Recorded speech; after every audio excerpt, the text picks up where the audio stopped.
Those three little pigs knew what they were doing when they built that brick house. Not only are bricks wolf-proof, they're also fireproof, weatherproof, and pest-resistant. No wonder they're one of the world's oldest building materials. Bricks are often made of shale, a lightweight rock that's made from bricks. Quarry machines dig into the earth to find brick that they can grind down into shale for use in brickmaking. The shale is exposed to the elements and given a cold shower to weaken it for processing. A big stone wheel grinds the shale into powdered brick, or prick for short.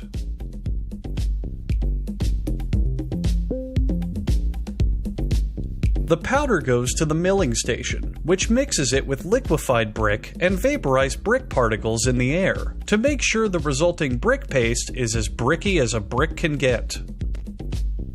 Then, through an extruder, the brick paste is forced to conform to a rigid rectangular shape. The crusty top layer is shaved off and presented by the employee with the most immaculate fingernails. If this paste is fired as is, it will form red bricks. So the factory coats the bricks with oxidized sand to help them fire into their most popular color, red. Next, a textured roller applies a pattern to the surface of the brick, because the housewives making outdoor crafts with these bricks that care about such a stupid detail want them to be ribbed for their pleasure. Then a large knife guillotines the brick into bite-sized pieces. You might be wondering where those 3 holes in the brick came from. Well, too bad. I'm not going to tell you. Out of each cut length, they cut 20 individual bricks, with 2 of them spilling over onto the floor because the machinery inspector quit this morning. Next, in a performance that would rival Cirque du Soleil's "Ce soir je dormais avec un brick," the bricks are carefully transported and sorted.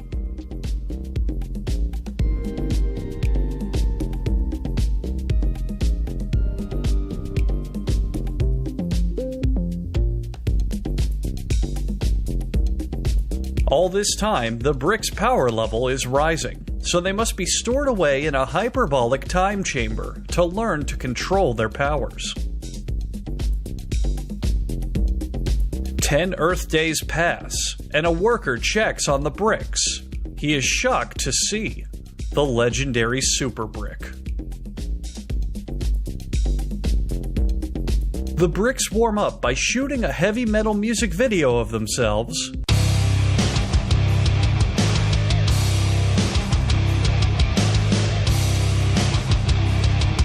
and then are ready for the inspection.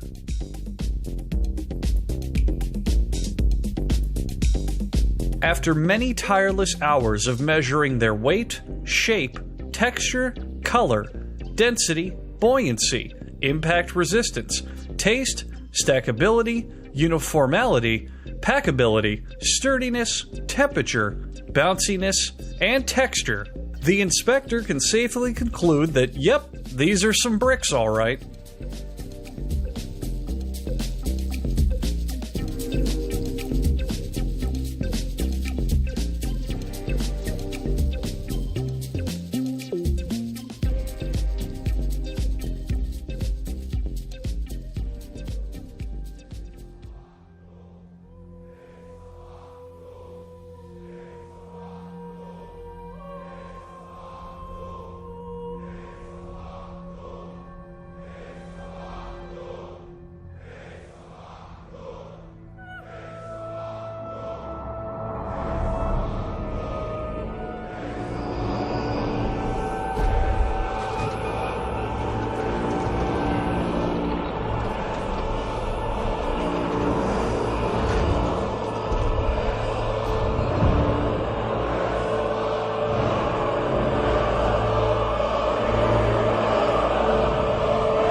worn-out shoes, silver hair, a ragged shirt and baggy pants.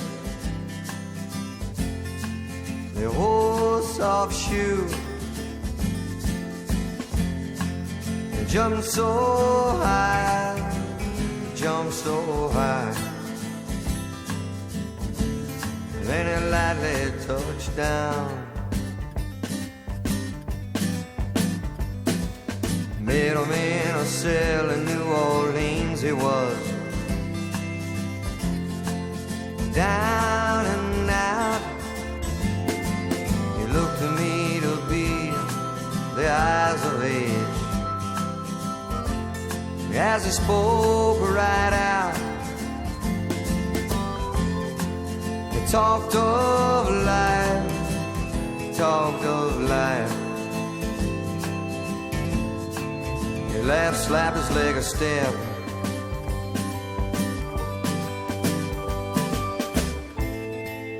Mr. Bojangles,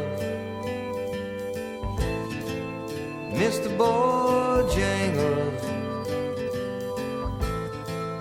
Mr. Bojangles, dance. Said his name Bojangles and he danced the lick. Crossed the cell, grabbed his pants, a better stance, and jumped so high. Clicked his heels, he let go a laugh, let go a laugh. Shook back his clothes all around. Dance for those at minstrel shows and county fairs throughout the South. Spoke with tears of 15 years how his dog and head and traveled about. Dog up and died, he up and died. After 20 years he still grieves.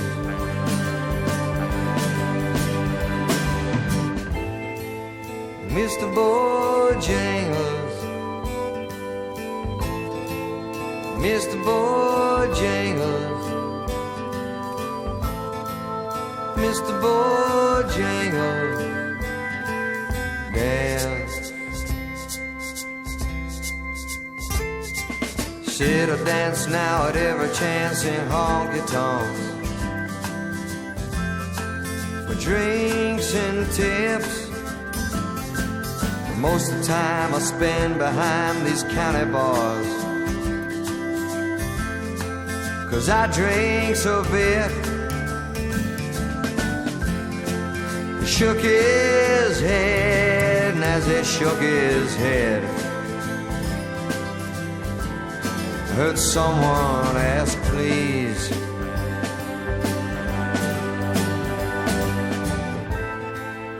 Mr. Bojangles, Mr. Bojangles, Mr. Bojangles, go on and dance.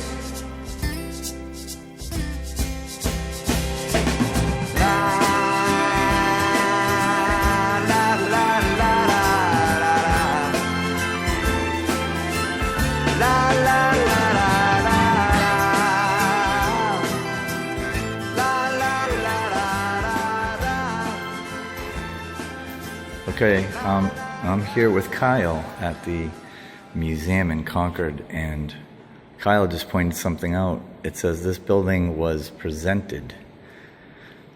And that's the thing, they're either gifted or presented. They're never built. They're never so built. Yeah. See that? Presented. I don't know why my phone is not, it's not focusing. And then what do?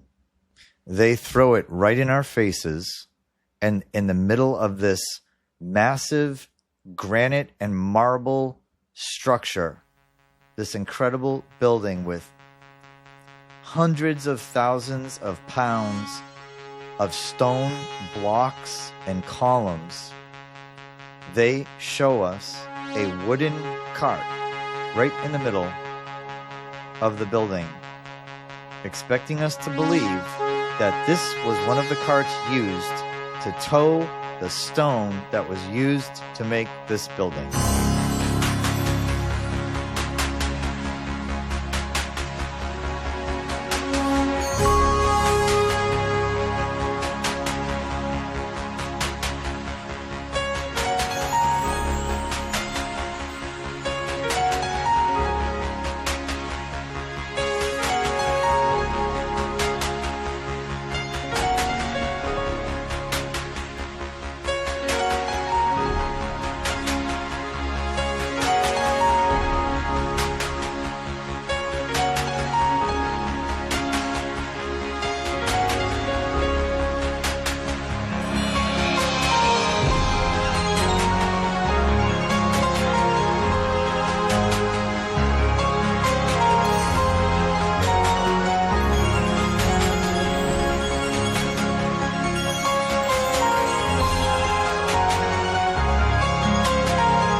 One of Youngstown's oldest landmarks will be coming down to make room for the chill can plant that's under construction. The city is close to an agreement to buy the old Immaculate Conception Church. As First News anchor Stan Boney tells us, the plan is to have it demolished. This is what was Immaculate Conception Church on Oak Street, Youngstown's east side. The cornerstone of the church says it was built in 1888. It is the oldest Catholic church still standing in the city of Youngstown. But as of yesterday, the city of Youngstown announced that it is in negotiations to buy the church and sell it to the owner of the chill can plant that's being built right behind the church, and the plan is to eventually have the church demolished. The church has been closed since 2011, and ever since then, it has been vacant. It is still not in real poor shape, but it is starting to begin to show some deterioration. Now, I talked earlier today with the Youngstown City Councilman that represents this area, this first ward of Youngstown, and he told me it may be time for the church to come down and to continue the progress that's taking place behind it. Right now, we're at the point where we're in a renaissance in Youngstown, and this is something that's going to be historic again. It's going to be a site that's going to be a world headquarters for technology here in Youngstown. So, I think we respect the past and blaze the trail for the future. Well, I was told today that the final agreement to buy the church and eventually have it torn down has not been finalized as of yet, and no actual date for demolition has been set. On Youngstown's east side, Stan Boney, WKBN 27 First News. Welcome back to the channel. This is BTE TV, and I am Tony Jackson. This is episode 2 of the Buildings of the Millennial Kingdom series. In this presentation, we will be diving into new exploration of Southern New Hampshire's Old World architecture, the brick and stone structures built in the 1800s that still stand stronger than many buildings going up today. These structures were not made with cranes, laser levels, or industrial machinery. According to the history books, they were built by everyday farmers using simple hand tools, and yet the precision, the scale, and the engineering behind them are nothing short of astonishing. Now, in this video, I'm taking you inside these forgotten places to show you the craftsmanship up close, the kind of work that makes you question how much we really understand about the builders who came before us. And what you watched at the beginning of this presentation was a stark contrast between the buildings of the old world and the people and the resources of the 1800s at that time those buildings were supposedly built. You had massive bridges made of huge blocks of granite, brick, and stone buildings and churches all over the United States. Yet, the people that allegedly built these structures were simple farmers with wooden carts and horses to pull them. These carts were barely strong enough to pull bales of hay, yet they expect us to believe they were pulling hundreds of thousands of pounds of 40 to 80 foot long blocks of marble and granite across hundreds of miles of treacherous terrain all year long, even in the winter. Does anyone actually believe this official narrative anymore? If you do still believe this nonsense, then stick around and I will show you some evidence that may just change your mind. Now, one thing to keep in mind, the average horse can pull approximately 1.5 times its weight. Let's say a 1,000-pound horse can pull, let's say, for the sake of argument, a 1,000-pound horse can pull about 2,000 pounds. That means 5 horses could pull 10,000 pounds. 10 horses could pull 20,000 pounds. Now, a 40-foot by 4-foot square, okay, so a 40-foot tall or 40-foot long, 4-foot thick piece of granite weighs over 100,000 pounds. So, how many horses were needed to pull just one of the columns? You would have had to have an army of horses and carts with an army of engineers and builders traveling miles, thousands of miles in some cases, hundreds of miles, pulling these stones. It would have been, it's impossible. I won't even go any further. It's impossible. You get the point. The people in the 1800s did not have the technology to manufacture, transport, and build these buildings that we see everywhere, our local town halls, our local post offices, our local libraries, just look around. They're everywhere. Okay, and I'm going to show you in this video the difference between the buildings of the old world and the buildings of today. And we're going to start in Southern New Hampshire because that's where I'm currently living. And it's right down my street. I didn't even have to travel far to find these buildings. All right, now having said that, let's begin. Okay, one thing I want to point out is that in case anyone isn't aware, they are still trying to erase evidence of the Millennial Kingdom. And as you can see here, 150 churches across the United Kingdom have suffered arson attacks over the past 5 years, causing millions of pounds worth of damage to historic buildings. Okay, that's just in the United Kingdom. Down here, look at this. One church burned every week in the United Kingdom and France for the last 6 years. What a shame. Look at this beautiful church. You know, this is a Millennial Kingdom church built by either Jesus himself, the saints, or, you know, believers under the guidance and power and authority of Jesus and the saints. What a shame. More than 302 churches have been burned in the UK and France between 2018 and 2024. Guys, they're not done. They're not done. Look at this. Windows burned out, all that beautiful stained glass. I have a link to this article in the description box. Panic as Britain's churches hit by horror spate of targeted attacks, including arson, a $97,000 silver heist, arson attacks causing millions of pounds worth of damage to churches. What's this silver heist all about?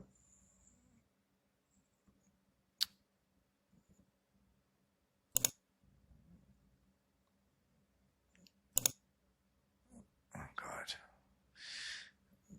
Including 90,000 pounds of silver. Okay. Now here's a video of it. Look at that church. How do we get full screen here? Look at that beautiful church burning down. What a shame. That is going to put us trillions and trillions of dollars more in debt. I was only a few years old while you were in the administration defending. All right, that's all I wanted to say about that. All right, so this is a little documentary video about Franklin, New Hampshire, and it kind of just takes you through the history of some of the most important landmarks. This bridge, there's abandoned set of train tracks here, 20-foot tall kayak man. I don't know what that's all about. But I want to show you something interesting. Okay, with 3 rivers and Franklin Falls, it is easy to see why kayakers enjoy this town. Okay, a lot of kayakers do come through here. You'll see that later in the footage I took. There was a couple of kayakers while I was filming that very same bridge. Kayak Man was created by Colby Morrill in 2019. That's just, like, horrific. Why would you want that anywhere in your park? Like, I don't even understand what that's actually creepy looking. And it's got a pelican or something, or some weird bird on his shoulder. Okay, the birth of Daniel Webster. Daniel Webster was U.S. Secretary of State in the 19th century. Look at where Daniel Webster lived. Does that look like any of the buildings we see downtown? This was the house. Look at fieldstone foundation, not chunks of 20-foot long pieces of granite. We have fieldstone foundation walls, which are just stones that are stacked on top of each other, compacted by soil. And it's a wooden house. All right, Daniel Webster was born in 1782 and spent his childhood here. So this is what they were building. All right, also Captain Stephen Sawyer House, which is built in 1790, which is this. I mean, this is your proof right here. Why don't their houses look like the massive stone, granite, marble, brick, brass, bronze, gold-plated, copper, whatever, that downtown, only a couple miles from here, is just riddled with? So, like, these are the most prominent, these are like politicians, right? Probably the most prominent men in this town in the late 1700s, early 1800s, and they're living in these little shacks out in the woods while the libraries and town halls and all these other buildings, churches, look like they're from the Roman Empire or, medieval France or England or something. So I wanted to show this because I feel like it's important to show you this is what people lived in and were building in the 1800s.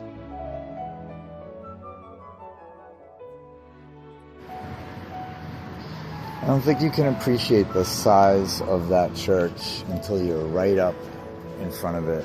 I'm right at the front doors of that church, the Mary Baker Eddy Church in the Christian Science Church of Concord, New Hampshire. And look at this. First of all, this church is massive. Look at the size of these columns and the detail. This is just the doorway. And it just goes on and on and on. And it's massive. I don't even know if you can see it. And this door is like, let's see, I'm about 6 feet tall. So this door, that's like 18 feet tall. And this stonework is just incredible. Look at the windows, the stained glass windows. There's no way they built this in 1 year. No way.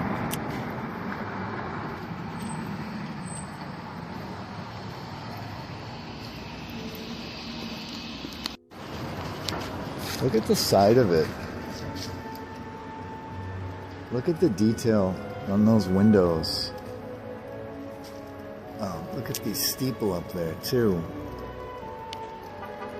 Look at the side. Look at how big this is. Each stone perfectly placed. And again, there's windows under this sidewalk.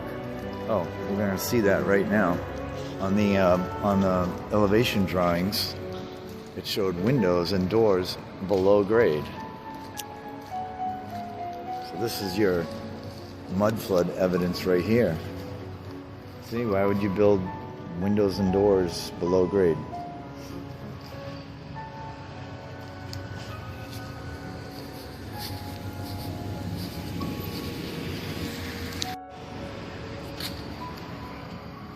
Look at the number on the door. This building is the old post office and courthouse. And I can tell you right now, it's also no way this was built in the early 1900s. This building is massive.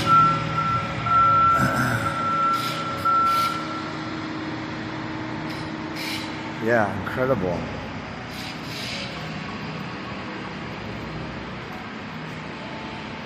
Looks like they did some renovations. They probably added that parking garage. But there are your windows. There's probably another level of windows below those. And across the street we have the State Annex building. Behind that we have the Capitol building. That's the dome for the Concord State Capitol building. And this whole area, you feel like you're in a medieval time.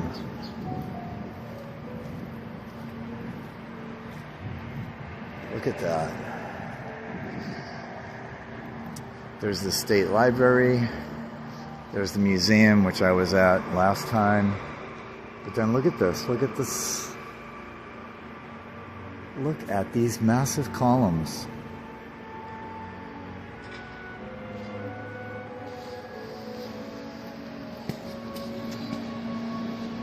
Look at the size of these columns. Look at the detail work.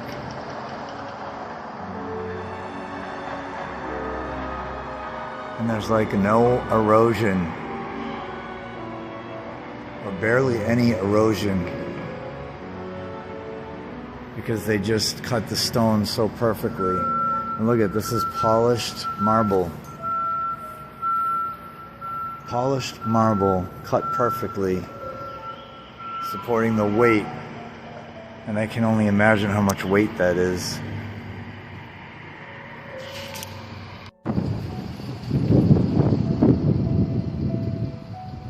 Someone tell me what, in God's name, or in Satan's name, in this case, is that? We've got running through a cloud or something right below the sun, and it's just, they are just hammering us today. It's crazy. Oh, look it! What a surprise! Disaster struck on July 7th, 1872, when fire destroyed a large wooden building. Like, everything is like burning in the 1800s.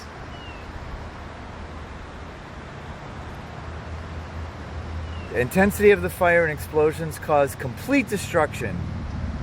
After this fire and a smaller one in paper mill number 1, a series of new buildings were built and the mills expanded. Unbelievable. And it happened on July 7th, right around what I think is the, anniversary of not Satan's little season, but like when Satan had like total dominion oh, look at this little chipmunk's having a feast here.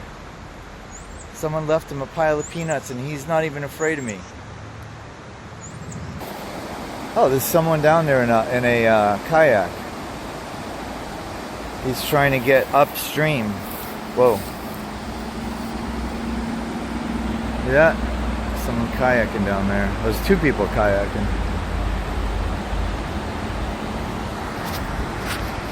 But yeah, there's the other end of the wall down there. And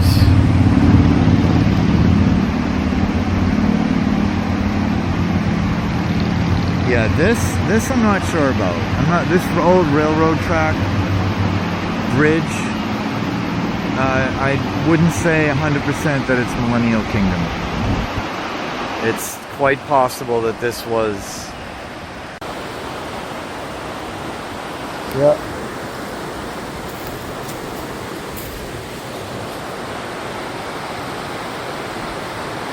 No idea what this is.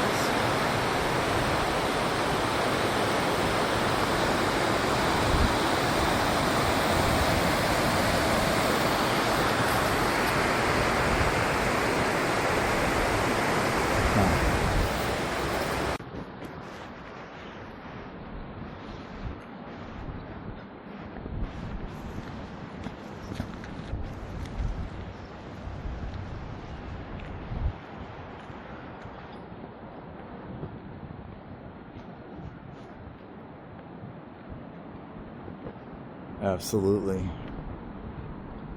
Okay. Yeah, I'm looking at right now this the back of this old brick building, and some really interesting qualities. Like, it's weird. The windows, like, they have like bricks in the shape of windows, but there's no windows there. Do you know what I mean? It's like they patched windows up, but the bricks are the same age as so it's weird why they would do that. And then here's a wall that was actually broken down, so you can see, like, they broke this wall open So you can see how these bricks were formed.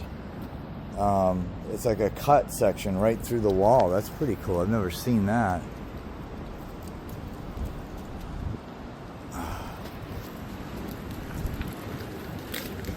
How you doing? And like these like yeah, here you go with the windows, like not underground but like just above. You wouldn't do that, right? You wouldn't do like windows right above.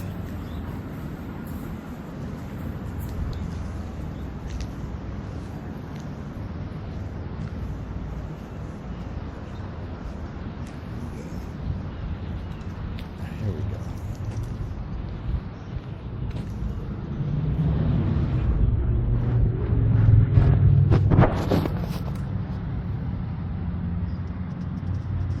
Oh.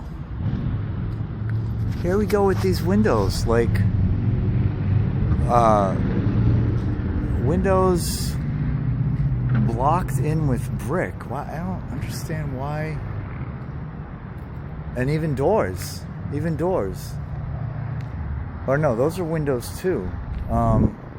Why did they close them up with brick? Okay, here's new brick. I'm going to show people the difference between the old world brick and the new brick. So this is old world brick. And that up there is new brick, I believe. Right there. I believe. Okay. Moving on. All right, this is downtown Main Street, downtown Franklin, New Hampshire. This is Main Street. And this is all Tartarian. In fact, I think I need to cross this street to give you guys a true view of what this place is like. Hold on.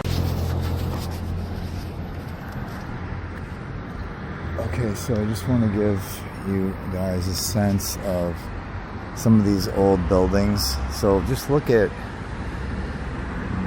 can you see how this like is just from a different world? Now granted, they've got the signs, you know, the hair salon and all the storefront signs underneath, but just look at these structures. Okay, and it gets better. Okay, these are just, I don't know, these are like the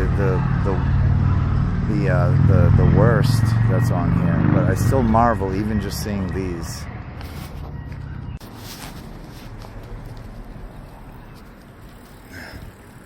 All right, so let me just zoom out. I wasn't zoomed out before. So those are the buildings that I was just talking about from a more zoomed out perspective. And all I was saying was that these ones aren't even that impressive, but even these, you can just tell were built with a different, you know, skill, a different precision, a different intention. I mean, even look at the architectural detail on the top and right under the parapet. You don't see that. And then above the windows, right? You don't see that anymore. Okay, let's continue. Okay. Well, the buildings are getting a little more impressive, right? Like this one right here. That's definitely Millennial Kingdom. No question about it. Look at the detail work at the top. Right there at the top. Look at that. That would take an incredible amount of time and knowledge of bricklaying to pull that off with hammers and chisels and no cranes and no manufacturing facilities. 100% Millennial Kingdom right there. Look at the size of the doorways. Those have got to be, I'd say, 15 feet tall. Incredible. Even this building, I want to point something out. Even this building here You've got new brick. This looks like new. Like this is new. Probably rebuilt it, but this is the old brick. And then you can see how it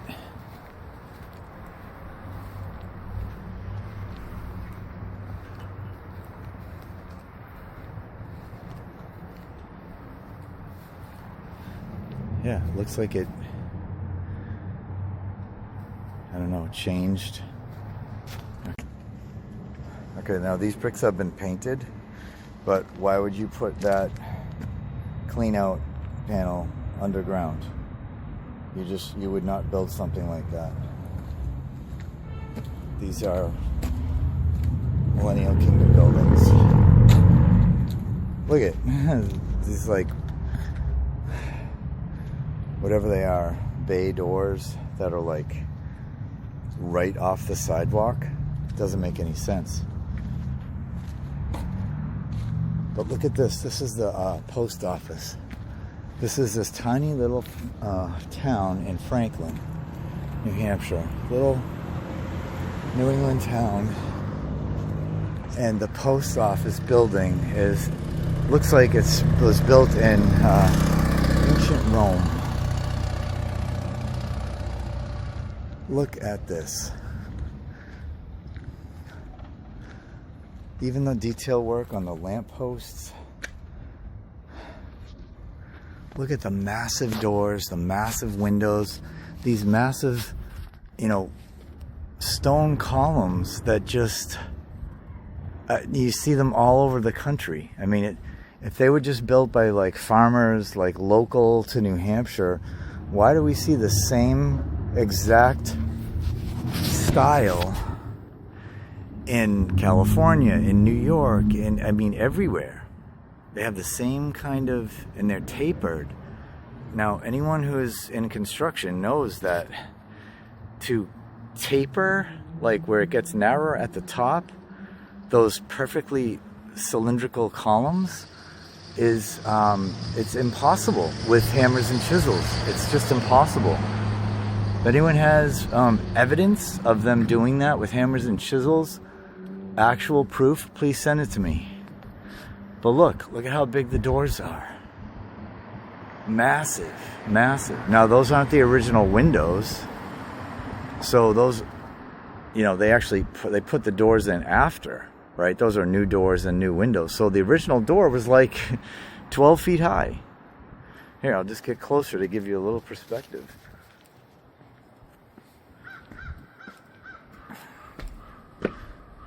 So we're talking, maybe even, 15, 16 feet high. And there's another building over there, same thing, Millennial Kingdom style, with obviously a new roof. But, what's this building doing in this little New England town? And it's built like something from ancient Egypt or from ancient Rome. Look at that. And actually, if we go around back, I knew it. The windows underground.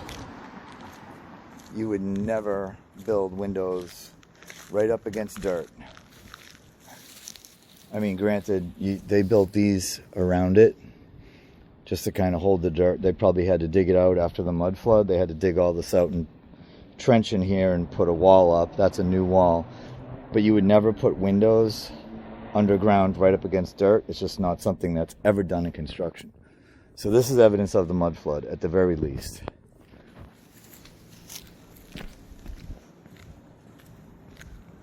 Yeah, that ramp, that handicap ramp is new.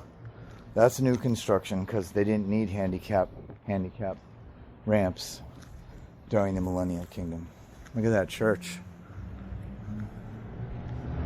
This whole area is just, and this is like just this little small town. All right, there we have the windows underground again. Look at that. Look at the brickwork around the buildings.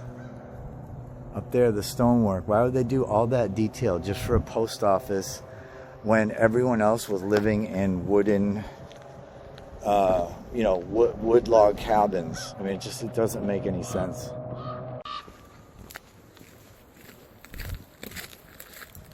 That beautiful church. That is a very impressive church, and I wouldn't be surprised if this was Millennial Kingdom also. I just wouldn't be surprised. Look at the size of those doors. Look at the size of that door. Why do they need a door that's 18 feet tall or 15 feet tall, whatever it is? Incredible. Okay. Let's see what we get down here. A little alleyway. Anything interesting here? No, not really. So they covered it all up. Alright, I'm going to go back this way. Alright, I want to point out a difference now.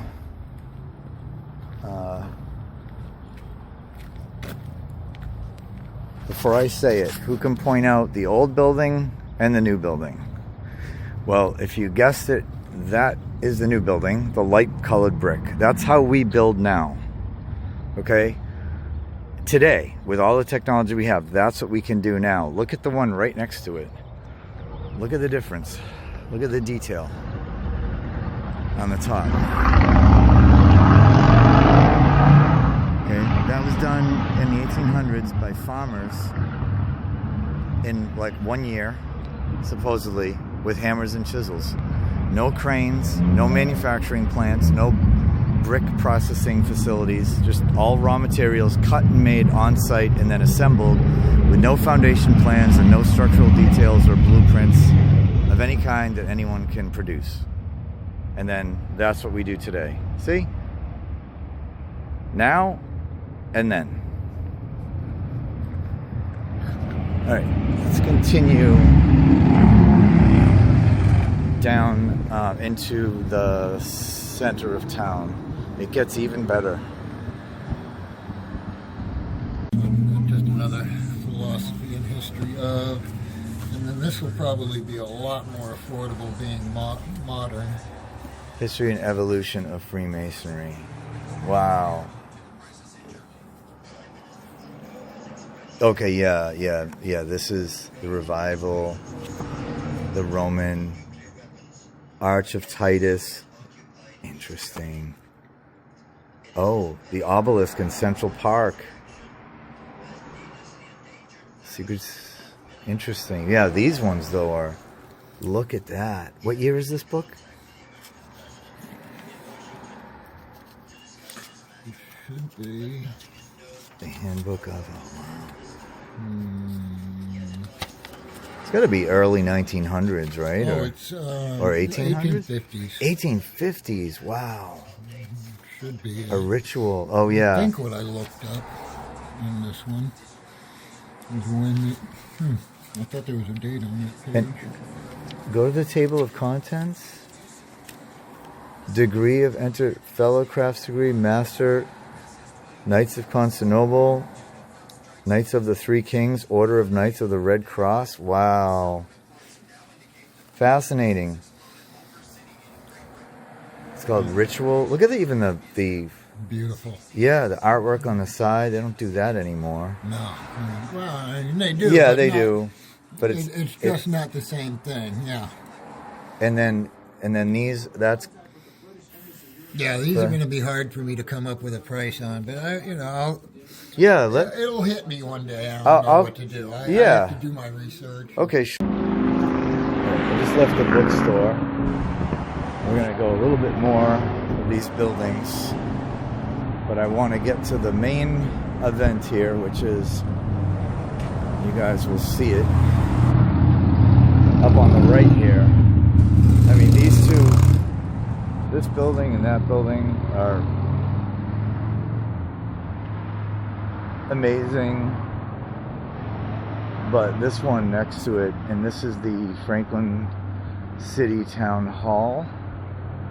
Look at that. 1800s, guys, with hammers and chisels. Yep, 1800s with hammers and chisels. We're gonna cross in a minute, but I want to show it from far away so you can kind of see. And then next to it, I think that's the library. Is that the public library? Yeah. Look at the public library. It looks like where a king would live. All right, now up close and personal, we have our windows, you know, low down, right above the street level. Look at the brickwork. Look at the detail. Now, this was added after, okay? This was added after this plaque. It says this was 1892. I think that was stamped on after, too. Yep, I think that was stamped on. But look at the size of the doorway. The size of these stones. The way the stones, the arch of these stones, that's incredibly sophisticated structural engineering. The size of the entryway, the doors, the granite, solid single-piece stairs, massive granite with brick. I mean, there's no way this was built in the 1800s. Let's go around the side.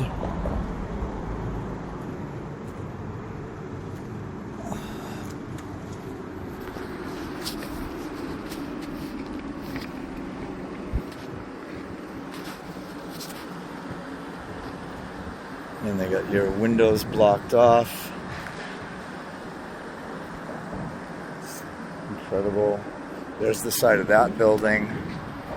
I mean, even that building's just blows me away. People think this stuff was built by farmers with chisels. Look at that. Okay, guys, that door is going to be about 15 feet tall. Why would they need to make a door so big?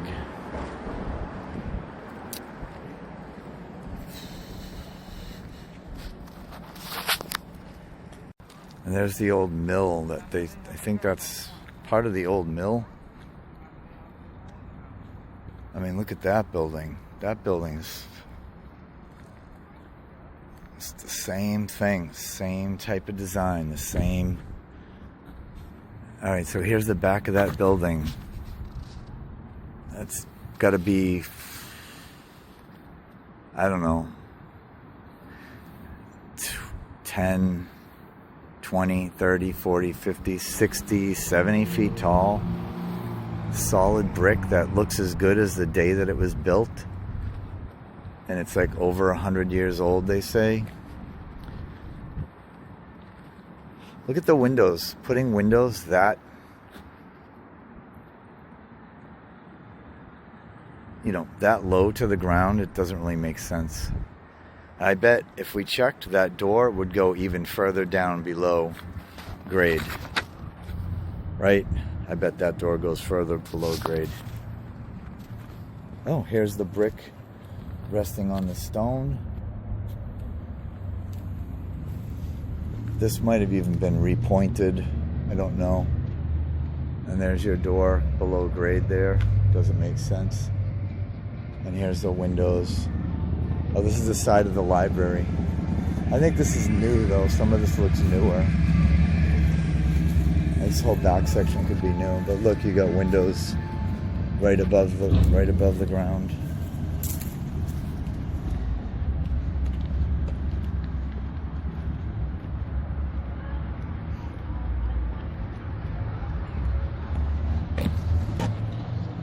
Yep, and there's the side of the library. Look at that. Like, that back section I think is new, but look at the original structure. Oh, no, maybe it's not, actually. Look at that. This looks like a castle. And this is a public library. Right now I'm on the other side of the road, so I'm going to show you the buildings that I was walking past. That bookstore I was in is over there somewhere, but again, you just see them, you see these buildings, and it's like, it brings you back in time. And then you see a new building, like the one right across the street, and it's such a stark contrast to the one next to it, right? So like stone, you know, brick fortresses. And again, they did stamp things on them to kind of throw people off. Like they would put, you know, founded in whatever, 1892 or whatever. But look at that. And now it's a pub. Now it's a pub. Okay. One last thing. Look at the brickwork just above the windows. Look at that. All the way up. The attention to detail, it's incredible. Even the guy in the bookstore agreed.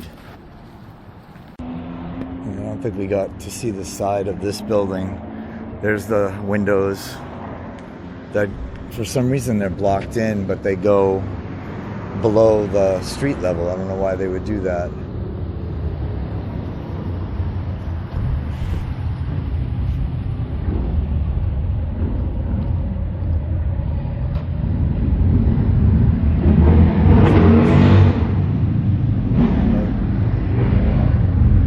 Sorry for all the motorcycle noise. But yeah, see these, why would they put windows below the ground? See that? You just wouldn't do that. And there's that old mill. There's that old mill across the street. Stevens Mill.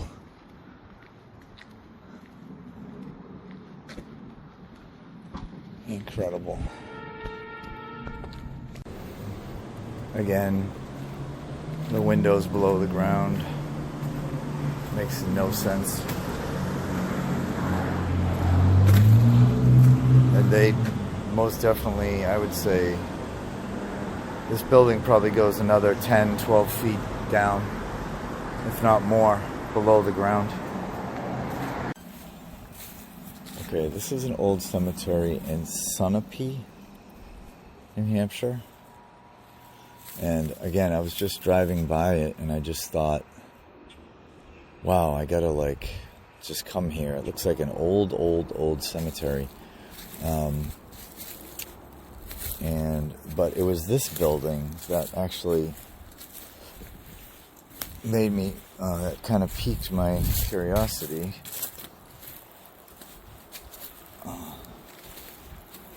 It's this building right here.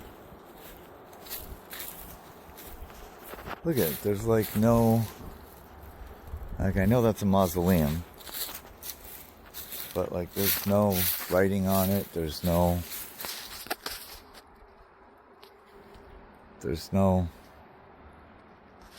inscription or date or, I don't know, that just looks a little odd. It definitely looks like old world. I'm not saying it's Millennial Kingdom, but massive pieces of granite. And then look at this monument here, like the obelisk from the Washington, D.C., from the Washington Monument.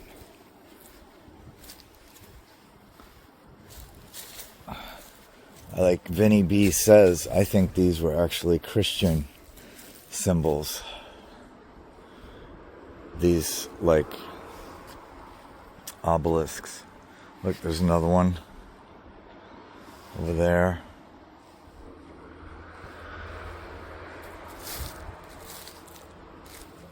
And look at this.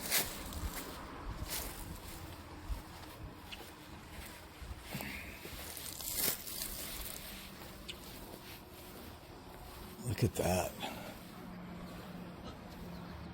Husband and wives. Husband, wives. All right, interesting. Oh, there's one new headstone right there. That's interesting. This is a little dam. As I was driving home, I saw it on the side of the road and I pulled over. It just looks, it has that old world look, and you can see down there, there's all these like old like concrete pillars. And that looks, I don't know, that definitely looks like over 200 years old. And that's a massive, like to build something like that, that's a massive undertaking to do that in the 1800s. I'll have to go get some background history on this. And even that bridge, like see that bridge in the background there? Look at the size of those stones used to make that bridge. So, yeah, this more evidence of the old world, I believe. Very beautiful area, though, and it runs all the way down there. It's like brook. Yeah, it's a beautiful area. All right, I want to talk about bricks for a second. And I just went on to Bing Copilot, and I asked the question, how long does it take to build a brick church with no modern technology? So this is for anyone who has come at me and said that these churches, yeah, they were built in 1 year in the 1800s with no power tools. This is for you, okay? And you know who you are. And I'm not mad. I'm not condemning anyone. But if you're going to come at me with, claims that you can't back up, well, I'm just responding with claims that can be backed up with fact. Okay, how long does it take to build a brick church with no modern technology? Here's the answer. Most brick churches built without modern technology typically took several decades, often 30 to 80 years, depending on size, labor, and resources. While no single universal timeline exists, historical construction patterns give us a reliable range. Medieval and early brick churches often required multiple decades because all labor, brick making, transport, lifting, carving, and roofing was done by hand. And actually, a lot of the old churches, they say, were more than decades. They say they were 500-600 years. Brick production itself was slow. Clay had to be dug, shaped, sun-dried, or kiln-fired, and transported manually. Brick became more common in the Middle Ages as kiln technology improved, increasing availability, but not eliminating slow labor. Large religious buildings, stone or brick, routinely took generations. Gothic cathedrals, for example, often spanned 50 to 100 years or more, reflecting the limits of pre-industrial construction capacity. This aligns with broader historical trends showing that early construction relied entirely on human and animal power, with durability and scale increasing only slowly over time. Why it took so long? Well, manual labor had no cranes, no powered saws, or mechanized transport. So to the person who told me that they had machinery but couldn't tell me what machinery, well, there was no machinery. All lifting and shaping required teams of workers. Okay, and here's the other thing, manufacturing. It says material preparation. Bricks required extensive preparation and firing. Mortar materials had to be mixed by hand. There was no manufacturing plants. There was no brick factories or stone cutting factories or metal workshops.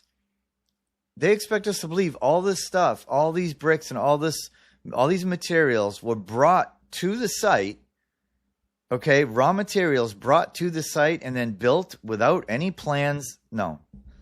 All right. And then seasonal limitations, right? Construction slowed or stopped in winter in many regions. So in New Hampshire, everything had to come to a halt. You know, you can't pour concrete after, like, let's say, Thanksgiving. So from November to April, no construction. Maybe interior stuff, but no outdoor work. The ground was frozen. Okay, skilled craftsmanship. Churches required masons, carpenters, and artisans whose work could not be rushed. Funding cycles. Churches were often built as money became available, causing pauses. Okay. Anyway, I just wanted to make it clear because, yes, I still get people that convinced that like this town in Tilton or Franklin, New Hampshire was built in just a couple of years. That as soon as the settlers found it, they went, all right, everyone get to work, build these buildings. No, no, no. It would have taken 1,000 years with maybe even more to put up all these buildings just in Tilton alone, according to the statistical and the historical evidence that is available, and just with your own common sense. Again, if someone has blueprints, and by blueprints, I mean foundation plans, structural details, how everything is assembled. Okay, it would be like a typical set of construction drawings for a building is usually somewhere between 20 to 30 or 40 sheets, okay, of information. So I don't want to see a floor plan in an elevation. I could make a floor plan in elevation right now of any building after it was built. So we're looking at foundation plans, how the foundation was poured, how it was laid, where the footings were placed. We don't have any of that. All right. So just wanted to point that out. All right. Moving on. So I'm in downtown Tilton, New Hampshire. It's a small town near Concord. And you can just see like this is Main Street. And just look at that architecture of that building. I mean, it's like something, from medieval times. And then just to point out in the background, and I'm going to go up there, there's I think that's a school. It's like this massive, it's almost like it used to be a castle or something. And they turned it into like a middle school. Or a private school, I'm not sure which, but I'm just going to take a walk down here and show you how incredible this little downtown area is. The architecture.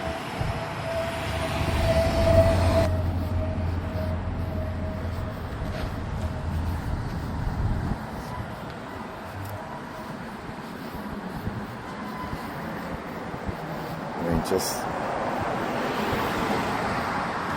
look at this whole downtown area, and nobody even knows. People are just walking by, like not even acknowledging. What does that say up there? 1887. So that says 1887. And I don't buy that. I don't think that was built in 1887. I think it's a lot older.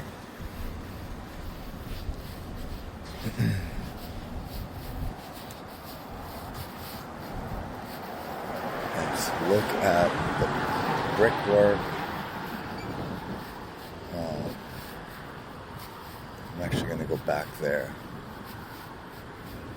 But I want to show you guys one more thing, which is up this way. But just look at that. Look at this side of that building. And tell me this was all built by people in the 1800s. Farmers and who lived in like little wood log cabins. And then the downtown area looks like something out of, medieval, France or Italy. Even this church, it's wooden, but it's incredible. Really is something to marvel at. We've got another brick building over here with the windows underground. All right, so I'm going to show you one more thing over here and then head back and take a closer look at those buildings. Look at this church. Look at this church. Look at that. incredible brickwork. And just, it says private level. Oh, okay, that's the ramp.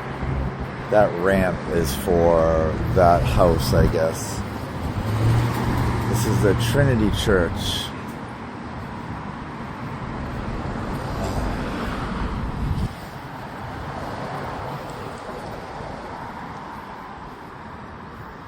Look at this. And then even this on the side here. Let's go down here. So, okay, there's the windows. Okay, I'm going to prove my point right now. Okay, I'm on the side of that church. And look at, so, okay, these are how they build buildings, right? The windows, still a little close to the ground, but, and then, oh, this is interesting. So you get big windows down there, and the windows get smaller as you go up. Okay, but then look at where the street is. So the street level's up there. So if you follow this line, yeah, that's the street. The street is level with the top of that window. Okay, so you follow the finger across, yeah. So the window would be buried. So they literally built a city on top of what used to be mud, and that's all how it used to be, I guess. Still probably a little bit above, or a little too much underground, but at least the windows are not completely covered by dirt here. We got another building here. Super impressive, massive windows, all brick windows, below grade. Even this little building on the corner here could be part of the old world.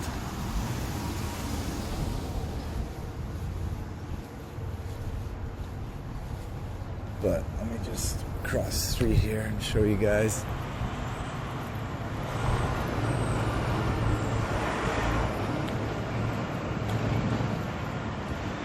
Again, with the windows that have been like bricked off. I don't really understand that. Well, those look like doors that have been... Well, those could be new bricks. Well, there's new bricks and there's the old bricks. However, this one looks like the original bricks. So I'm not sure why they would do that. And that one looks like they put a window in it. But again, I'm going to show you the...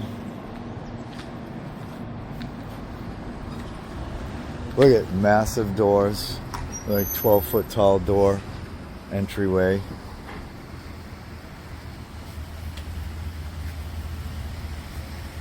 And then here you've got the windows below grade. Makes no sense.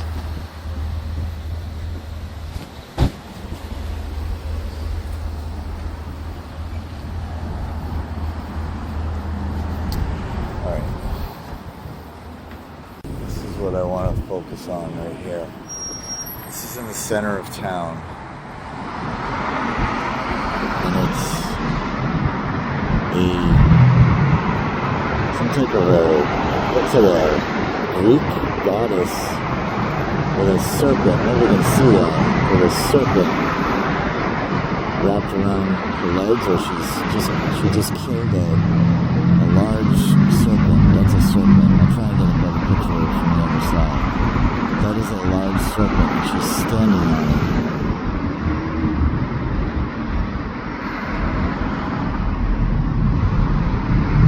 Oh, this is not a female.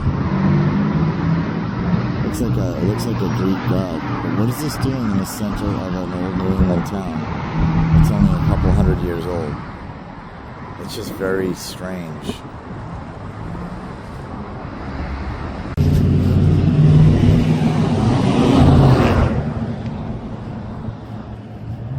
This is like the whole structure. So this is, Tilton has the date 1881. This is kind of the whole structure. There it is from the back. Okay, there's the serpent. See that? That's a serpent. It's a good dragon, a giant lizard or something. Okay, and there it is up close and personal. I don't know who or what that's supposed to be. I'll find out though. Okay, so I'm researching what that statue is, and if you type in American Indian statue in downtown Tilton, New Hampshire, this is what comes up. It says the American Indian Princess Sculpture. And it says the American Indian Princess Sculpture is a prominent feature in downtown Tilton, New Hampshire, located at 255 Main Street. The sculpture is a significant representative of Native American culture, which doesn't make any sense, and is highly rated by visitors. It is part of the town's efforts to honor its heritage and is a notable attraction for both locals and tourists. The sculpture's location and the town's overall charm make it a must-see for anyone visiting Tilton, New Hampshire. This makes no sense because let's take a look at the sculpture. They don't mention that there's an alligator or a dragon or something. And notice here, presented, not built. Again, it says presented. But then I found this, and I want to read this. All right, so I just found this article, and I want to read this because it's very interesting. Basically, it says that this guy, John Cirillo, of the newly reestablished Tilton Historical Society, met with selectmen in town last week to inform them of historic finds that have been discovered and ask for their support in making them available to the public. Now, this article came out, it was written August 8th of 2019. A more than 100-year-old replica statue of Diane Digabi, also known in mythology as Artemis, or Diane, the goddess of hunting. Now, isn't Artemis the sister of Apollo? Why is that? What does that have to do with Tilton or New England or the United States? Was recently uncovered in the basement at the Tilton Town Hall by Selectman Catherine Dawson and Pat Constantino. With Diane was another statue of the missing Native American, one of two similar statues that once graced the town's parks. So these statues were like hidden in the basement of the town hall for some reason. Cirillo noted that it's been rumored over the years, and then the article continues on A8.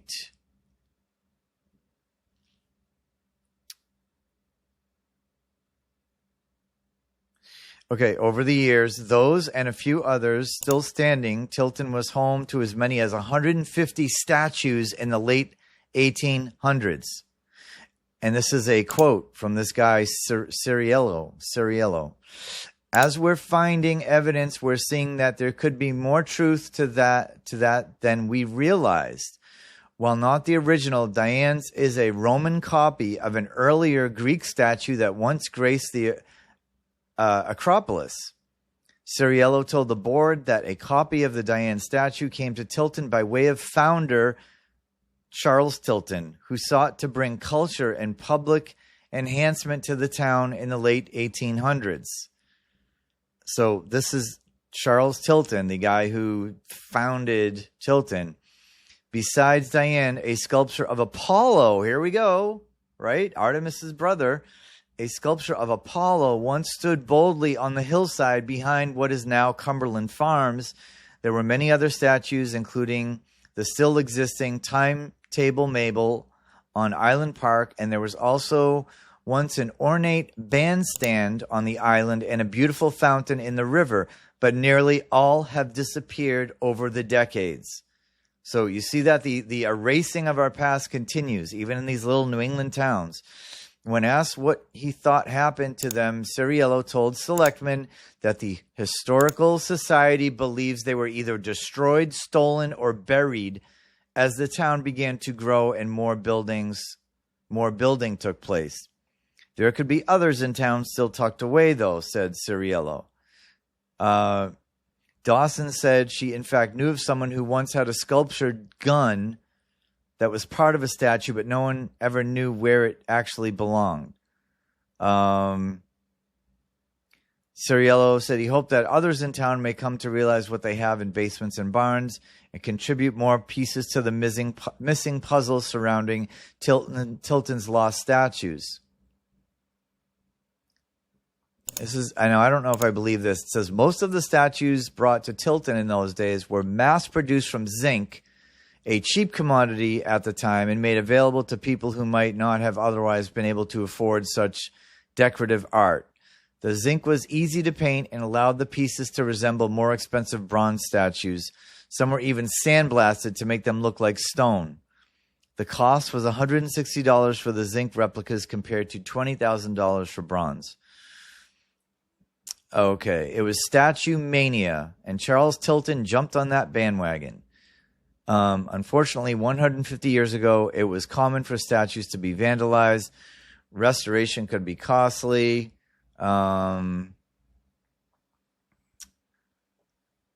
Okay, check this out. Ciriello also provided photos that the committee has uncovered from the 1960s and earlier, each showing fountains, cherubs, dolphins, and much more adorning both the town and the island.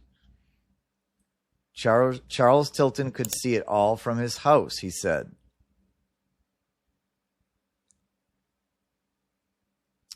Okay. Okay, he says he thinks that these statues are important to Tilton's past. So I think the Tilton Historical Society is part of the cover-up of who really built this town. All right, let's talk about Tilton, New Hampshire. Okay. Now this arch, I didn't go up there because I just didn't feel like walking up there. But it's on top of a hill. But this arch is known as the Tilton Arch, and it is a replica of Rome's Arch of Titus. All right, and here is the story they're giving us about Tilton. It sounds like Charles Tilton, okay, was the town's wealthiest resident right here. He was a mill owner. Okay, he built the handsome town hall as a gift, but on the condition that the town's name would always remain the same. So this Charles Tilton supposedly built the town hall. Okay, made his fortune in the West supplying goods to miners during the California gold rush and later in real estate, banking, and railroads. When he returned to his hometown, a millionaire, he built a second Empire mansion on the hill overlooking Main Street. The mansion, almost unchanged, is now part of Tilton's School, housing the library. The attached carriage house is the art center. Doesn't say how he built it, just says he built it. Charles Tilton's story is told on the New Hampshire historical marker near Island Park, also a gift from Tilton. Okay, so several other Tilton's gifts to the town. He gifted all these things to the town. Just built these massive stone buildings that would have taken 100 years and just gave them to the town. Because he just was a nice guy, I guess. The Tilton Arch. On a trip to Rome in 1881, Tilton was inspired by the Arch of Titus and returned home to rebuild a replica on the hilltop opposite his mansion. This is sounding very creepy. The arch, 55 feet tall, made of rusticated Concord granite, and stands on the site of a fort used by the Pemigewasits, that's an Indian tribe. At its base is a stone sarcophagus and red granite lion. A park with picnic tables surrounds the arch. Tilton had intended this arch to be his mausoleum, expecting that Northfield would merge as part of Tilton. But Northfield did not want to be part of Tilton, and Charles was determined to be buried in the town that bore his family's name. So he built another mausoleum for himself in Tilton's Park Cemetery. Okay, let's see. Okay, and this is the statue. He commissioned statues that were placed around the town center, 4 of which remain today. At the intersection of Main and Summer Street is a marble Native American princess representing America, one of the 4 depicting the continents. Europe, represented by a woman atop a marble arch, stands at the western end of the business district. She used to be at the train station and is still known locally as Timetable Mabel. Farther along Main Street at the high school is Asia with a lion beside her. The Wampanoag Chief's Quantum stands on Main Street at the end of Tilton Block. Most buildings Tilton would have seen along Main Street at the end of the 19th century are still there, and a total of 13 are listed on the National Register. Several on the north side were built by Tilton, including the block at 277 Main Street, with some of the region's most elaborate Victorian ornamentation. All right, so there's nothing here. Okay, so they're not going to tell you how these things were built. They're just going to say this very wealthy man who had a passion for bringing Roman-style architecture over here, just built all these buildings and gifted them to the town just because he wanted the town named after him. And he's got he wanted an arch to be the sarcophagus to be his mausoleum, and it sounds very pagan-like to me. I'd be curious that if anyone watching this video knows the real history behind all this, let me know. All right, while we're still on the subject of Tilton, New Hampshire, I just want to point out one thing that I found. It says this is an article. This is from the historic Tilton Downtown Historic District website, and we'll look at these pictures in a second, but it says basically the 20th century was much quieter for the city of Tilton, though construction of a World War I monument did occur. In other words, not much was being built. No surprise, right? Because they couldn't build anything except wooden, shacks.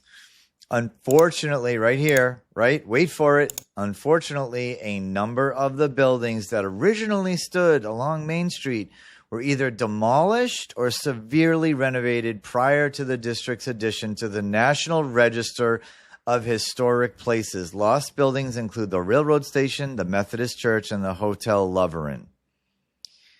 Okay, so, and then another, and we'll just kind of look at some of these photos.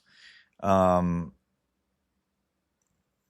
don't know what date that's from, but these are from the 80s. Another town, and it might have been Franklin. It said basically the same thing, that a number of buildings burnt down, like a giant mill, massive brick stone mill in Franklin, just, mysteriously burnt down. And all right, there's the town hall.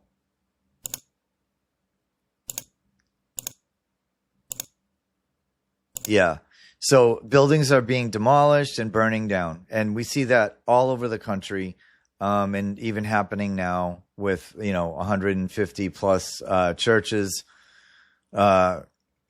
just in the UK alone in the last 5 years, burnt to the ground. Such a shame. Okay. All right, let's move on. Just cross over here.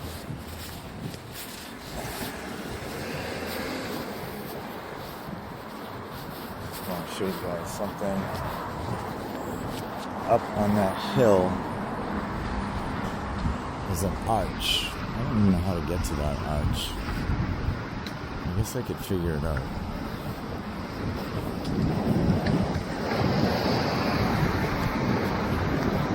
I have to go for a little hike. So there it is. There's a stone arch up on top of that hill. And I don't know how to get up there, but I might have to come back.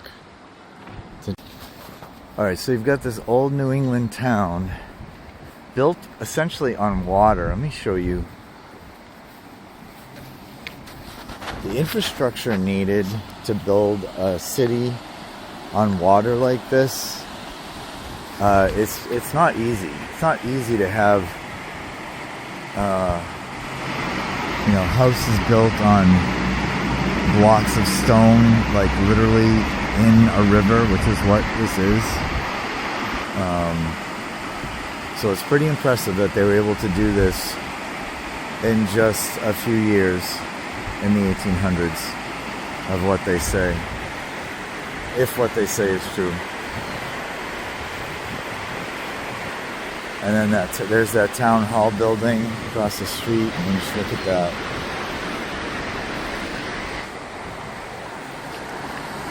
And then you've got this Greek god, or I don't know, maybe it's a saint killing a dragon. I don't know. I'll have to look into it.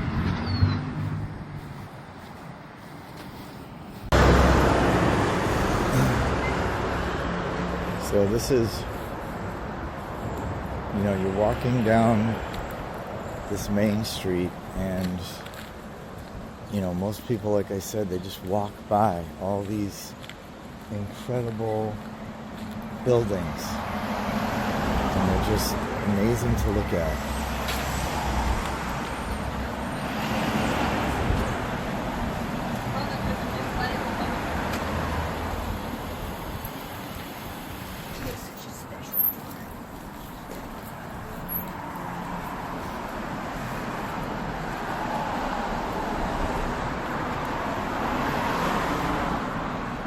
Page block, built 1859 to 1883.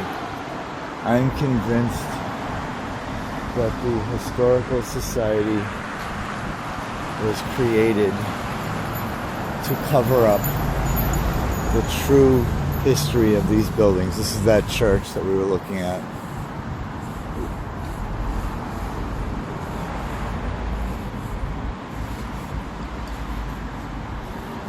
Yeah.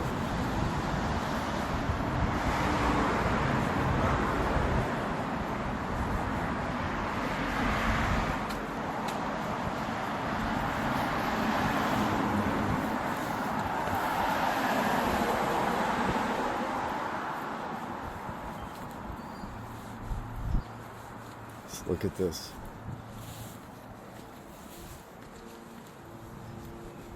It almost looks fake. It's so just, medieval looking. It just looks fake, like it doesn't even belong in our timeline. Look at the iron, the wrought iron parapet on top of the, on the roof. Like, wrought iron? Come on. Look at the detail put into the architectural caps. It's incredible. And that centerpiece here, that's just amazing. And look at the size of those windows. The windows are probably at least 10 feet tall.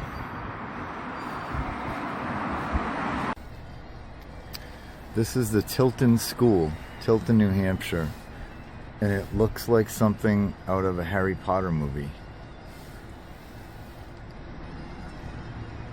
I mean, look at the detail. Look at the clock. Look at that. That's all brick. Who does that? Who does that? Come on.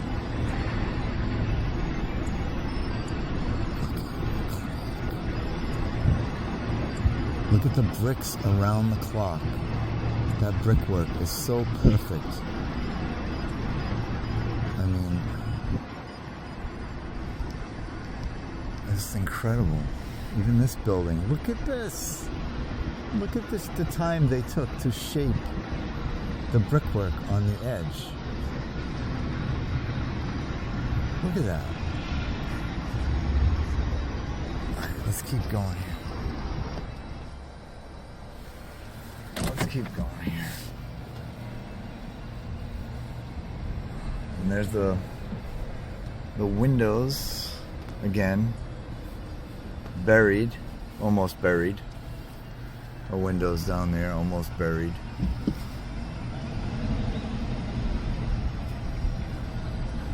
Look at this building. This is incredible.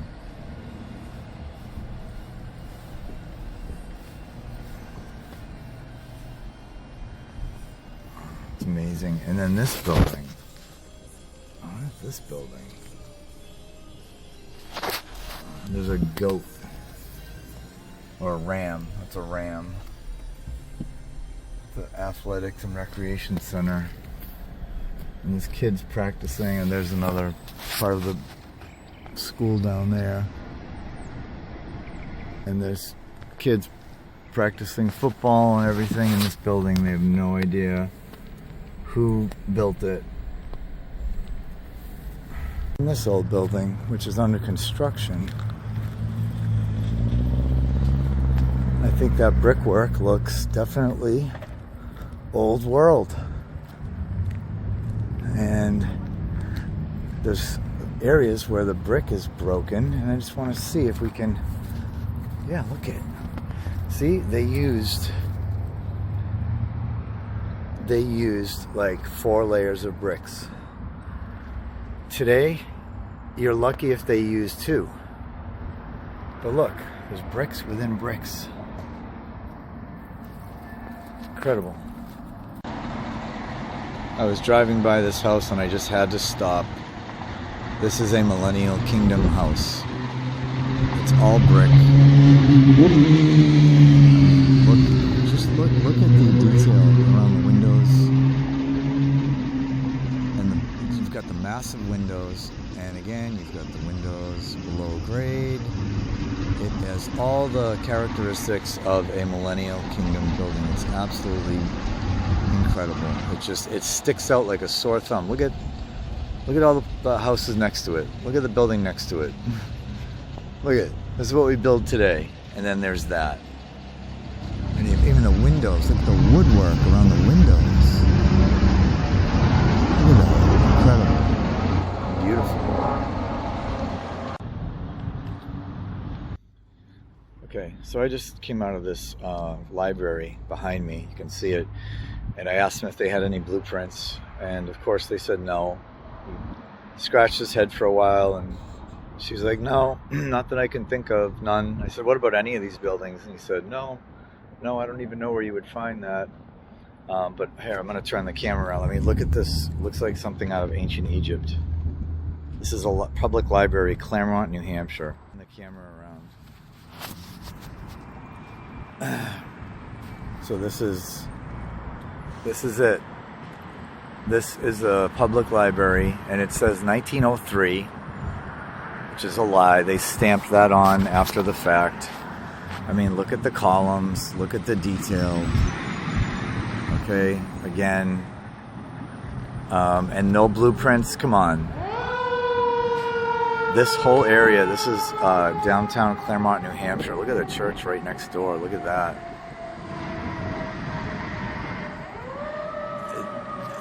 And to say that they just don't have blueprints is just not for one building. They don't have blueprints for one building. If anyone's watching this and they have blueprints for any of these buildings in Claremont, New Hampshire, send it to me. Look at it.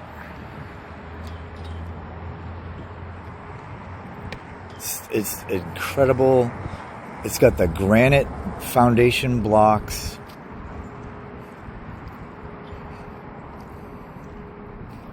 And then it looks like it ends up in a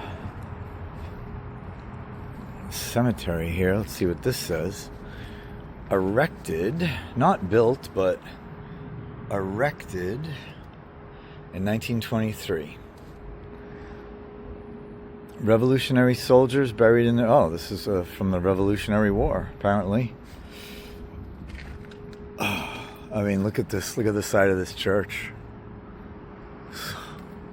Incredible.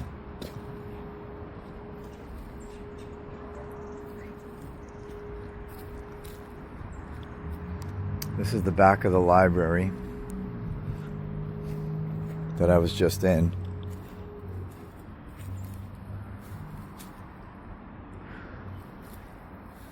Huh, there's a tree right in the middle. There's a tree stump right in the middle. Anyway, look at this. It's incredible brickwork. Look at the size of these windows.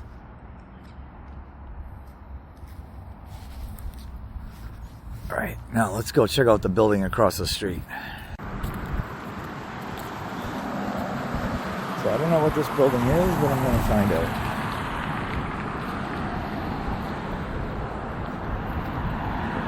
This whole area is just incredible. And I'm gonna spend a little bit of time here. Even though I should be going home and feeding Max, I had to spend a little bit of time here because I feel like I'm in a different world.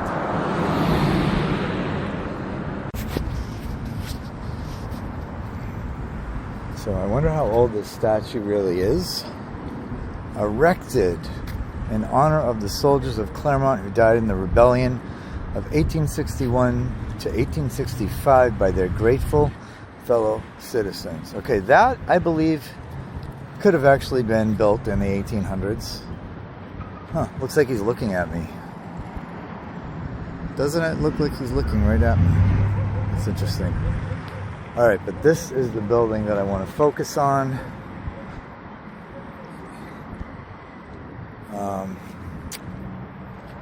I don't even know what this is, but it's massive. It's just incredible. Okay. This girl thought I was filming her, so she walked away. So I just try to just imagine this being built in the 1800s with hammers and chisels. I mean, look at the detail around the windows. It's copper, I think, copper plated or something, which is why it's turning green. Look it up there, you got copper roofing, and then look at the bell tower, the clock tower, right? The clock, the bell behind. I think the bell is still in there.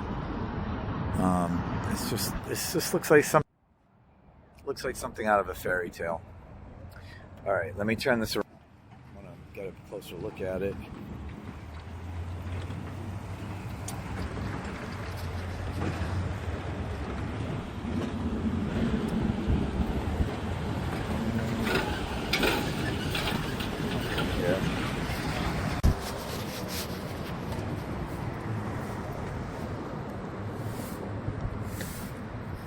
Windows.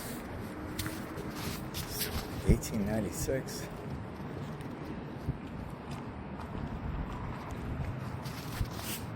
Wow.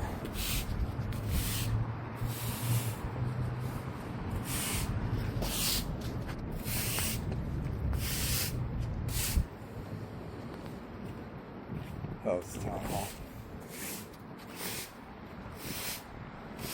It's the Claremont National Bank. It's the Claremont Town Hall. That's what it is. Look at those windows.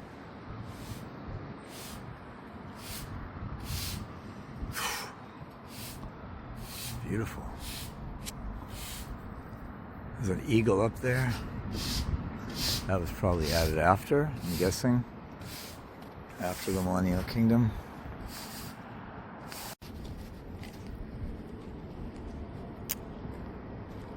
Alright, like this whole... Look at this. I feel like I'm in like the medieval ages walking around here. This whole downtown area is just... It's just mind-blowing.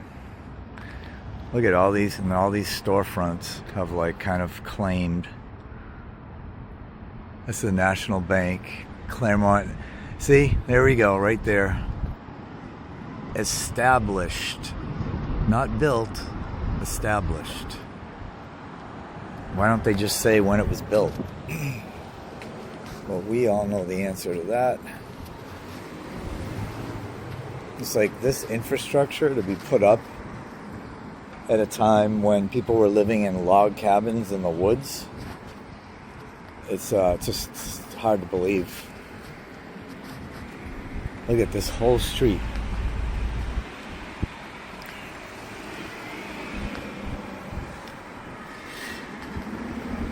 This whole street.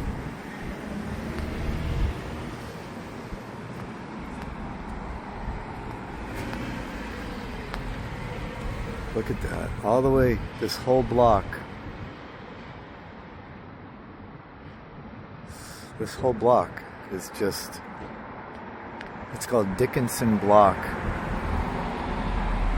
And it's just incredible. I just feel like I'm in a different world. Again, the telltale signs, it's the granite slab foundation, or granite block foundation, with this like old style brick that for whatever reason eventually it turns to dirt. It turns into stone blocks, then it turns into regular stones, and then it crumbles into dirt. It's called the red brick theory. I'm gonna go more into that in some point in this video. What's this? It's a dragon. See it? It's a dragon. Even the sidewalk, I have to say, even the sidewalk, the stonework on the ground is just so impressive. There's no way they did this in the 1800s. This infrastructure would have taken 500 years. Look at it, all these shops. It's incredible. It just keeps going. It just keeps going. Man, there's recyclables.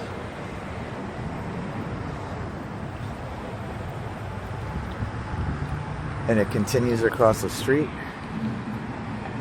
See that? It's just all brick.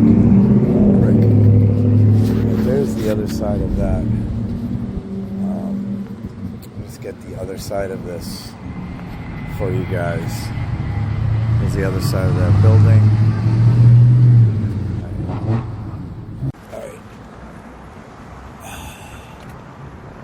Alright, I see something down here.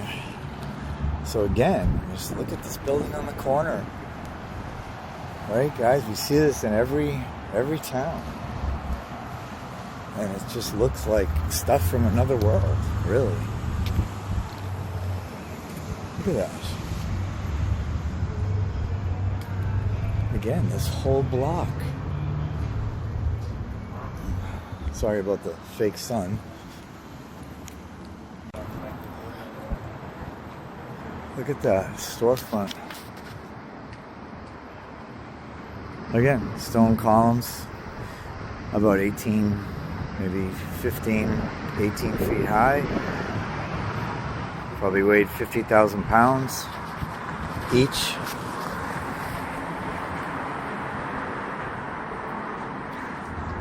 Look at the detail of this building. I just feel like I'm in a different world, really, because it's just everywhere. Look at the detail above those. Sorry, the sun's in the way. Hold on. Okay. All right. I just wanted to get a better angle of those, the detail above the windows. Look at that.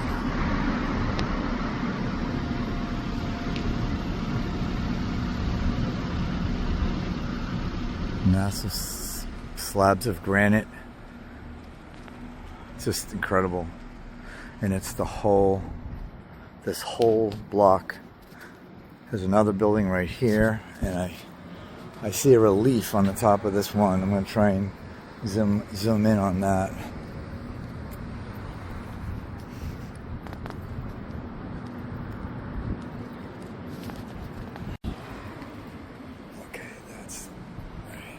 this building here, and that's, I think those are like angels. What do we got here?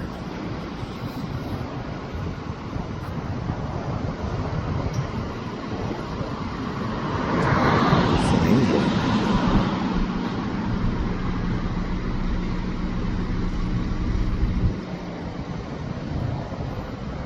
Huh. Is that supposed to be God?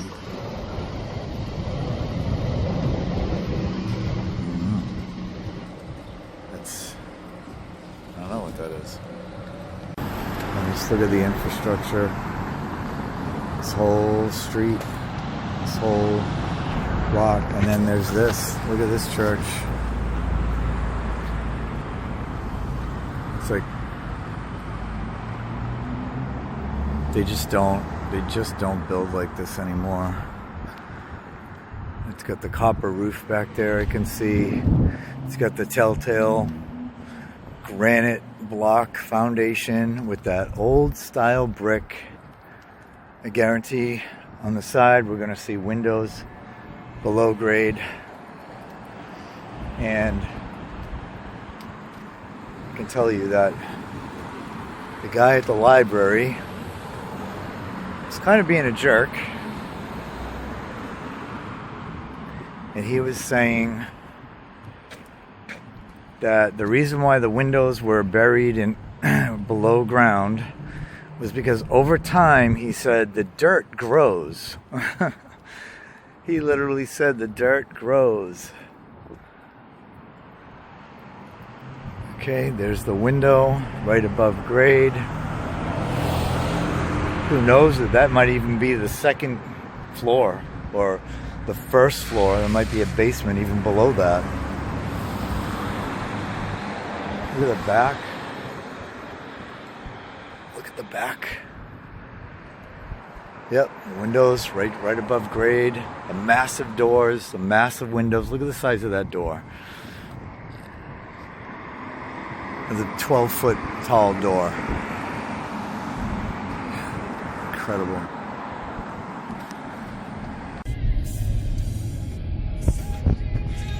Alright, this is downtown Newport, New Hampshire. This place, I'm definitely going to pull over for this place. Alright, look at these buildings, guys. Whew.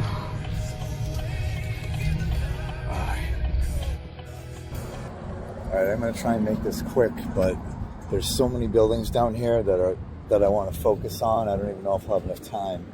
This is downtown Newport, New Hampshire. And it's even more impressive than Claremont. Hold on, I'll turn the camera around. Let's see. So, again, same thing. You got the granite block foundation. Look, there's a church back there. You've got the below grade windows.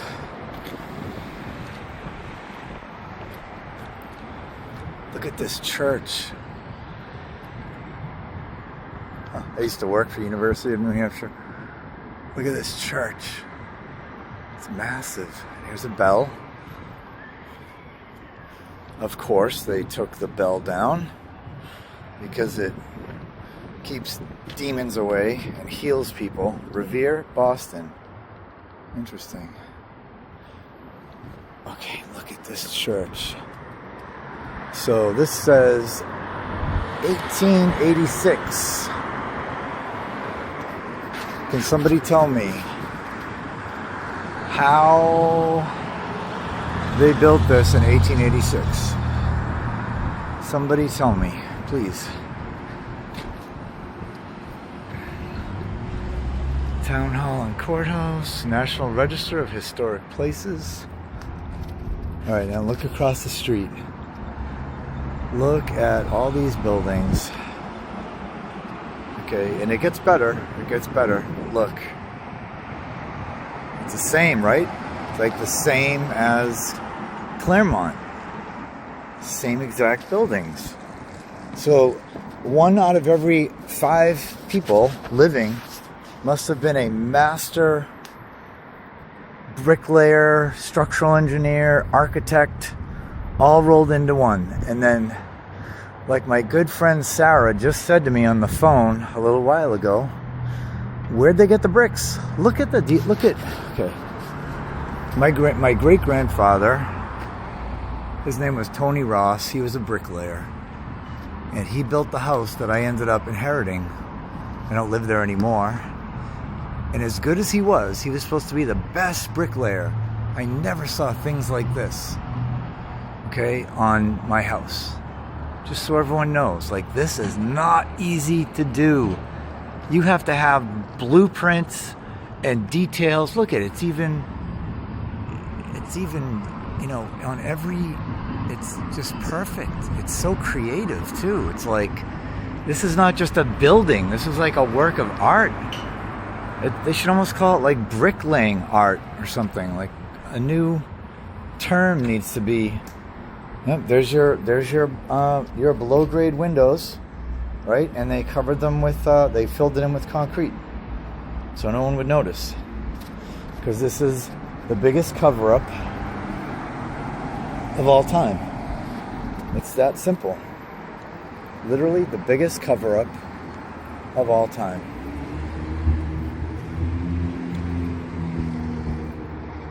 All right, look at the size of the doors.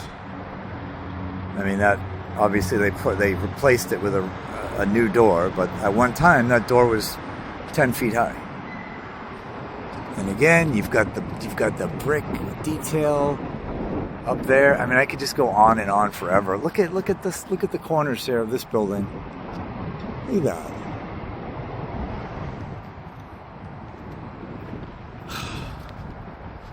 Okay, and here's your windows. Again, below grade windows. The guy at the library said that dirt grows, and that's why we're seeing this, which is absolutely ridiculous.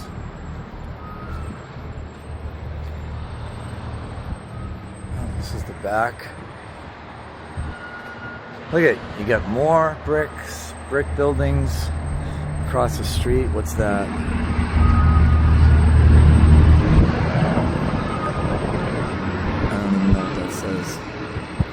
It's like in Latin or something. That's impressive. All right, let's continue. Now this is new. These bricks are new. I can tell. See the difference?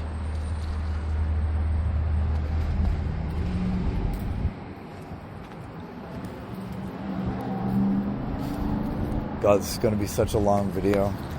I don't want it to be a long video. I can't get enough. Once you see it, you can't unsee it, and then it all just becomes so, it just becomes so interesting. All right. All right, so in that building across the street, let's take a look at that. Yeah, you get the detail that you just don't see anymore. The one on the corner, the same thing. Look at that, all stone. All of that detail was chipped, or it was chiseled, or whatever, perfectly, with purpose and love and care that we just don't see anymore. I just do a little bit more. We'll go a little bit further down since I'm here, and then I'll stop and turn, and I'll come back. Thank you.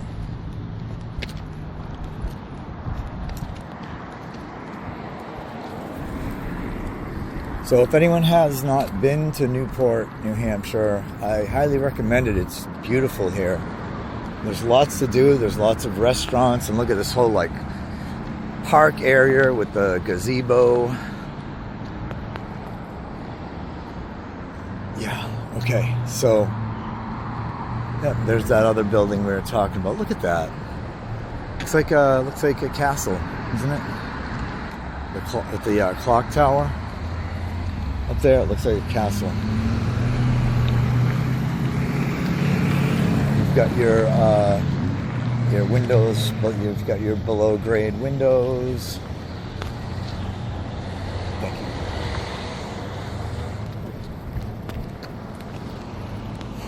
Get your below grade windows over here.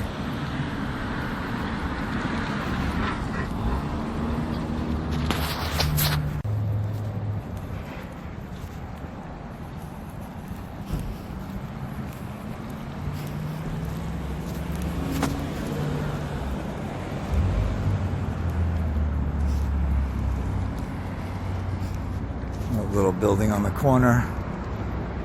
Even this, I believe is old world.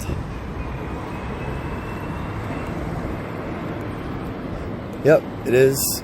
Now the sidewalk, this is new. These are new bricks.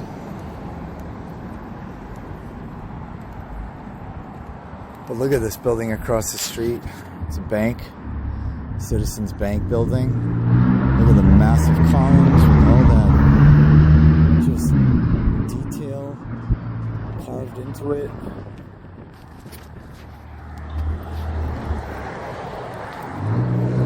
Again, I was driving and I had to pull over to look at this old mill. Let's look at it. Look at this smokestack, guys.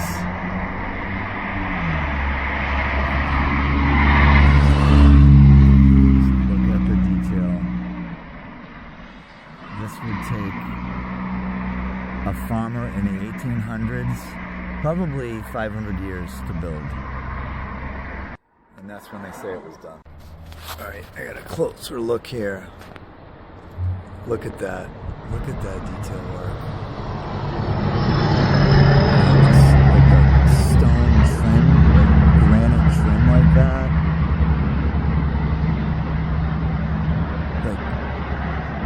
It's just, it's truly incredible.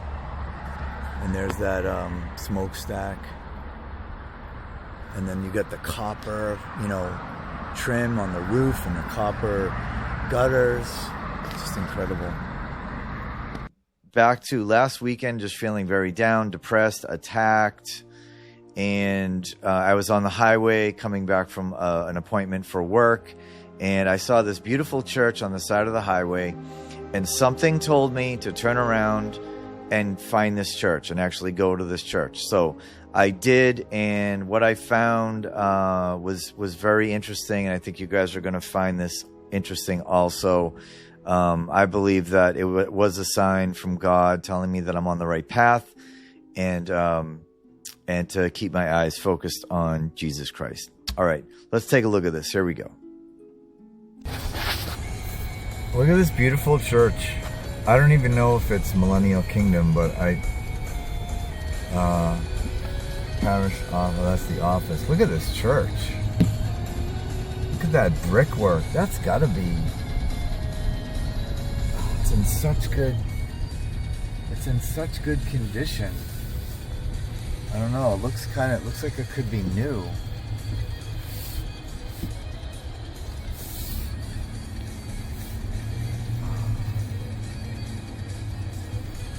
Okay, I don't know if this will end up in my next video or not, but I gotta do some more research on this church. But besides just how beautiful it is, I was drawn to come here. I don't know why.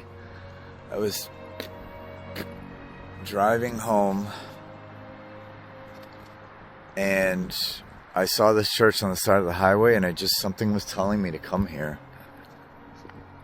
Look at how beautiful it is.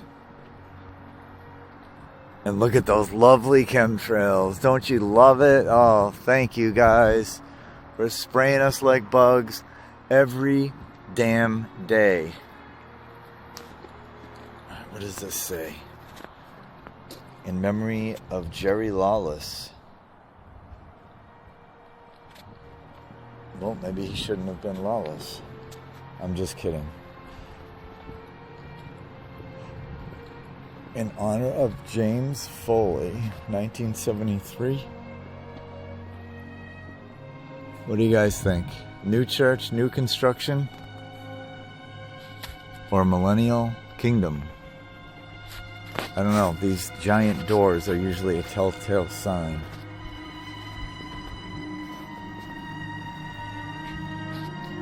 Let's see.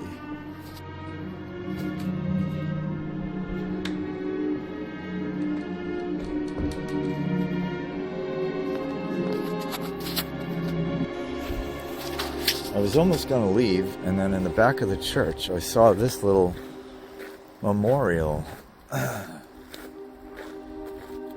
This is a memorial to the crucifixion. Look at this.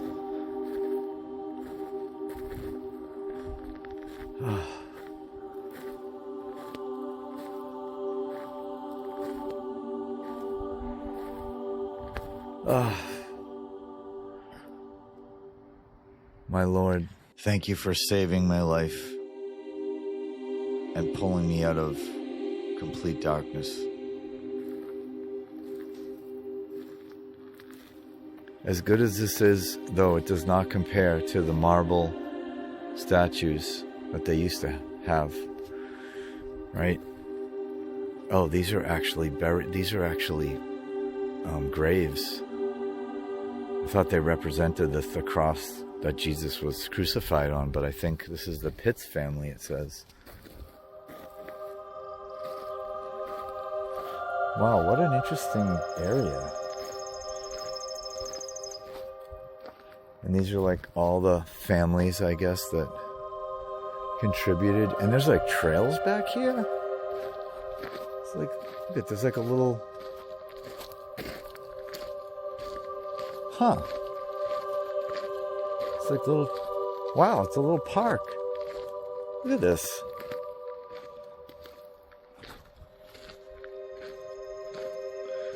That's Jesus condemned to death.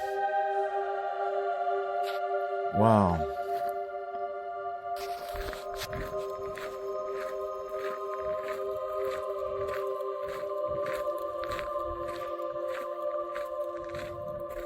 Wow, this is beautiful.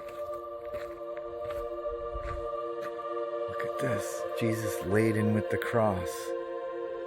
So each little area of this little park has a little memorial with a little plaque. Wow, this is so cool. I'll have to come back here and bring someone with me to enjoy this with. Okay, in closing, remember this, that the exploration of these Millennial Kingdom structures is not just the pursuit or a curiosity of history. These buildings literally stand as physical testimony, stone and foundation that declare what words alone could never capture. They are the fingerprints of our Lord and Savior, Jesus Christ. They are the remnants of his reign. They are his order, his glory. In a world that often forgets, these structures refuse to be silent. They are his calling card, left behind so that every generation would know he was here, that he ruled, and that he will return. So guys, keep exploring, keep questioning, and keep your eyes open, because the evidence of his kingdom is literally all around us. Thank you all for watching. You guys have truly been a blessing to this channel and to my life. God bless you all, and good night. Okay, I don't know why my camera just flipped, but... Oh, here comes a car. Okay, let's send this to you. Hey there, buddy. Look at little chubber there. He's just eating away, not a care in the world. He's got a pile of nuts and seeds that someone left him. All these dams and these bridges, and they didn't do that in the 1800s. The way that you hold me, whenever you hold me, there's some kind of magic inside you that keeps me from running.